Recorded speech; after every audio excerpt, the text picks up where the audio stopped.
আসসালামু আলাইকুম everyone, welcome back to my channel AG mini kitchen. আজকে আমি বানাবো ডিমের মালপোয়া। এই জন্য প্রথমে একটা মিক্সিং বোল আমি নিয়ে নিলাম। দুটো ডিম আমি ফেটে নিয়ে নিয়েছি। 1 কাপ চিনি দিব আমি। 1 কাপ চিনি নিয়ে নিলাম। 3 টেবিল চামচের মতো আমি সয়াবিন তেল দিয়ে নিলাম। 2 কাপ আটা আমি দিয়ে নিলাম। আটা অথবা ময়দা যে কোনোটা দিয়ে করে নেওয়া যায় এটা। 1 চামচ ইস্ট অ্যাড করে নিলাম। এখন আমি একটু চামচ দিয়ে ভালোভাবে মিশিয়ে নিব। মিশিয়ে নিচ্ছি আমি সবগুলো উপকরণ। যদি লাগে একটু আটা আবার দিয়ে নিতে হবে। আমি আগে মিশিয়ে নিচ্ছি। এখন আমি হাত দিয়ে সুন্দরভাবে মথে নিব। মথে একটা সুন্দর ডো তৈরি করে নিলাম আমি। হয়ে এসেছে। এখন আমি ছোট ছোট আকারে লেচি কেটে মালপোয়াগুলো বানিয়ে নিব। আমি হাত দিয়ে মালপোয়াগুলো বানিয়ে নিচ্ছি। এটা রুটির আকারে বানিয়ে কেটে নেওয়া যায়, আবার হাত দিয়েও বানানো যায়। আমি হাত দিয়ে বানিয়ে নিচ্ছি। আমি কিন্তু প্লেটটাতে তেল ব্রাশ করে নিয়েছি। এভাবে সবগুলো আমি বানিয়ে নিব। বানানো হয়ে গেল আমার সবগুলো। এখন আমি উপরে একটু তেল ব্রাশ করে আধা ঘন্টা রেস্টে রেখে দিব। তেল ব্রাশ করে নিচ্ছি আমি। ঢেকে রেখে দিব আধা ঘন্টা। আধা ঘন্টাতে মালপোয়াগুলো ফুলে ডাবল হবে, যেহেতু ইস্ট দেওয়া আছে। অনেকটাই ফুলে উঠেছে।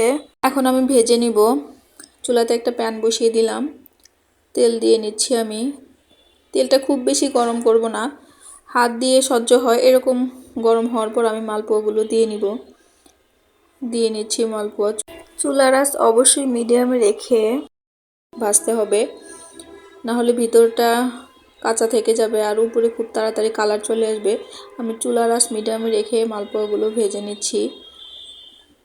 উল্টে দিচ্ছি আমি।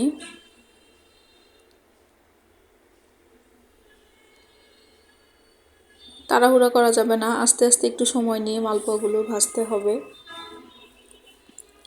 উল্টে দিচ্ছি আমি। উল্টে পাল্টে আমি ভেজে নিব। যখন বোঝা যাবে ভিতরটা হয়ে এসেছে তখন আমি নামিয়ে নিব। একটু সময় নিয়ে আমি ভেজে নিলাম। ভিতরটা আমার অনেকটা হয়ে এসেছে। আমি একটু তেল ঝরিয়ে নামিয়ে নিচ্ছি।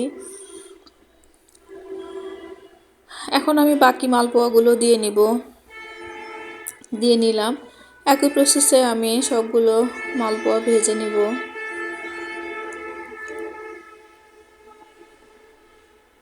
ভেজে নিচ্ছি আমি।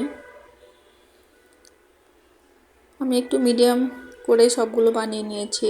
বড় করেও বানানো যায়, আবার একটু ছোট সাইজ করে বানালেও হয়। খুব সহজে আমার মালপোয়াটা বানানো হয়ে গেল। বিকালের নাস্তায় একদম সহজ একটা রেসিপি এটা। খুব তাড়াতাড়ি করে নেওয়া যায়। আশা করি সহজ রেসিপিটি আপনাদের ভালো লেগেছে। যদি ভালো লেগে থাকে লাইক কমেন্ট শেয়ার দিয়ে পাশে থাকবেন। আর এরকম সহজ রেসিপি পেতে আমার চ্যানেলটি সাবস্ক্রাইব করতে পারেন।